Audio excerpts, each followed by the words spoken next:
Chapitre 4. Deucalion et Pyrrha. Livre 1, vers 407-410. La partie des cailloux où il y avait un peu d'humidité et de terre devient de la chair, tandis que la partie la plus dure se transforme en os. Ce qui était veine dans la pierre conserve et sa forme et son nom. Le déluge était terminé, la terre était dévastée.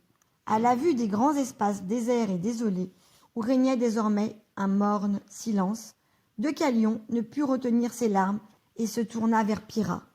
« Ô ma sœur, ô ma femme, toi la seule survivante parmi les femmes, toi à qui je suis unie par la communauté du sang, par le lien fraternel de nos pères et par le mariage, nous voici encore plus unis par le malheur. Partout où il brille, de l'aurore ou au couchant, le soleil ne voit que nous deux sur la terre. Nous sommes à nous deux le genre humain, tout le reste est enseveli sous les eaux. Je n'ose même pas croire encore à notre salut. Ces nuages suspendus sur nos têtes m'épouvantent toujours. Ô malheureuse femme, si le ciel t'avait sauvée sans me sauver, quel serait aujourd'hui ton destin? Si tu étais seule, qui t'aiderait à surmonter ta peur? Qui consolerait ta douleur? Ah, crois-moi, chère épouse, si la mer t'avait englouti sans moi, je t'aurais suivi, et la mer nous aurait engloutis tous les deux. Si seulement je pouvais, à l'exemple de mon père, Prométhée, faire naître une nouvelle race d'hommes, et comme lui, insuffler la vie à l'argile pétrie de mes mains. Aujourd'hui, nous sommes, à nous deux, tout ce qui subsiste de l'espèce humaine. Les dieux l'ont voulu ainsi, nous restons seuls représentants de l'humanité. Deucalion et Pyrrha pleuraient. Ils décident alors d'implorer le secours des dieux et d'aller consulter l'oracle sacré. Sans tarder, ils se rendent ensemble sur les bords du fleuve Céphis, dont les flots encore boueux avaient déjà retrouvé leur lit ordinaire.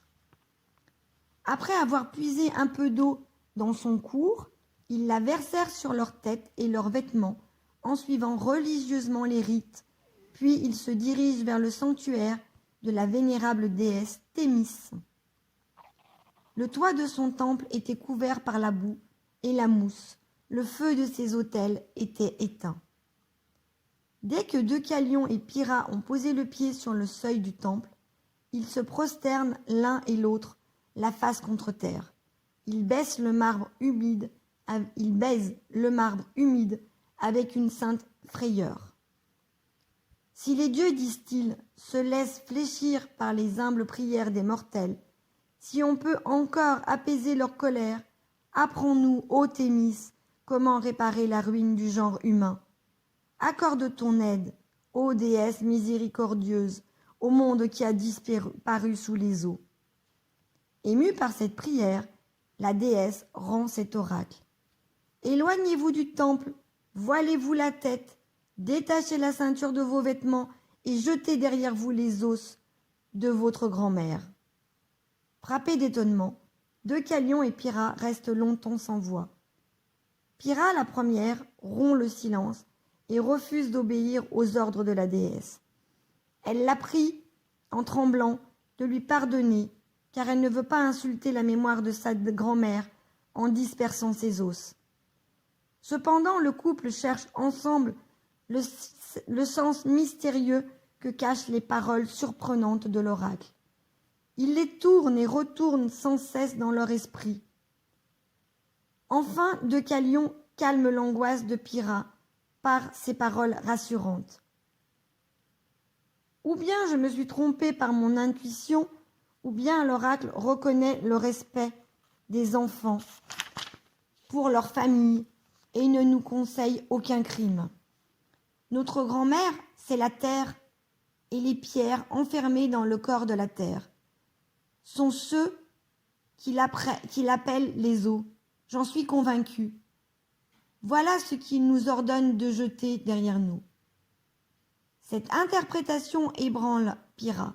Elle se met à espérer mais son espérance reste pleine de doutes.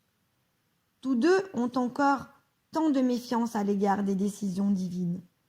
Pourtant, que risque-t-il à tenter l'épreuve? Il s'éloigne, et la tête voilée, la ceinture dénouée, selon l'ordre de Thémis, ils marchent en jetant des cailloux derrière eux. Ces cailloux, qui le croirait si un récit fort ancien n'en rendait témoignage? Perdent leur dureté et leur aspect figé. Ils s'amollissent peu à peu. Et, tout en s'amollissant, ils prennent une forme nouvelle. À mesure que leur volume augmente et que leur matière s'assouplit, ils offrent une vague image de l'homme, une image encore imparfaite et grossière, comme en présente le marbre, sur lequel le ciseau du sculpteur n'a ébauché que les premiers traits d'une figure humaine. La partie des cailloux où il y avait un peu d'humidité et de terre devient de la chair, tandis que la partie la plus dure se transforme en os. Ce qui était veine dans la pierre conserve sa forme et son nom. Ainsi, en très peu de temps, la puissance des dieux change en hommes les cailloux lancés par Deucalion et en femmes ceux jetés par Pyrrha. C'est de là que nous venons, et voilà pourquoi nous sommes une race dure, qui endure le travail et la fatigue. Nous donnons sans cesse nous-mêmes la preuve de notre origine.